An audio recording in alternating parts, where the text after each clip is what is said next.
আসসালামু আলাইকুম ওয়া রাহমাতুল্লাহি তাআলা ওয়া বারাকাতুহু। আরেকটা বিষয় আপনাদেরকে বলি যে অনেক দিন থেকে শরীরে জিন আছে কিছু মানুষের। ভালো থাকে থাকে হঠাৎ করে অজ্ঞান হয়ে যায়, হঠাৎ করে অন্যরকম হয়ে যায়, ডিস্টার্ব করে, মাথা ভারী, শরীর জ্বলে, শরীর ভারী, বহুত রকম প্রবলেম হয়। যাদের শরীরে জিন আছে তারা যে কত কষ্টতে থাকে একমাত্র তারাই জানে। তো এই জিন চিকিৎসা কিভাবে করবেন? আপনার এই জিন ইচ্ছা মতো আসে, রোগীকে কষ্ট দেয়, আবার চলে যায়। তো আপনারা যেটা করবেন সেটা এই দেখেন হলো হনুমান, জঙ্গলে হনুমান।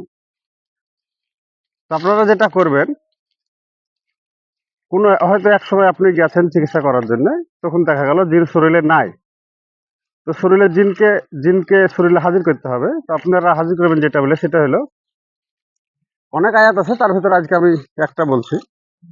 সেটা হলো আপনারা পড়বেন আউযু বিল্লাহিল সামিউল আলিম মিনাশ শাইতানির রাজিম মিন হামজিহি বিনাফসিহি বিনাফসিহি। তিনবার পড়ে শরীরে ফু দিবেন, তিনবারই ফু দিবেন।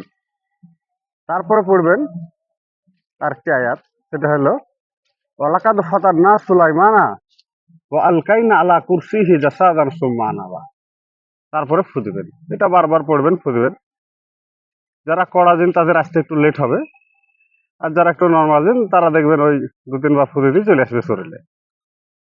আপনারা এইভাবে শরীরে ফু দিবেন, জিন হাজির হয়ে যাবে শরীরে। সেটা হলো কি, আরেকবার বলি,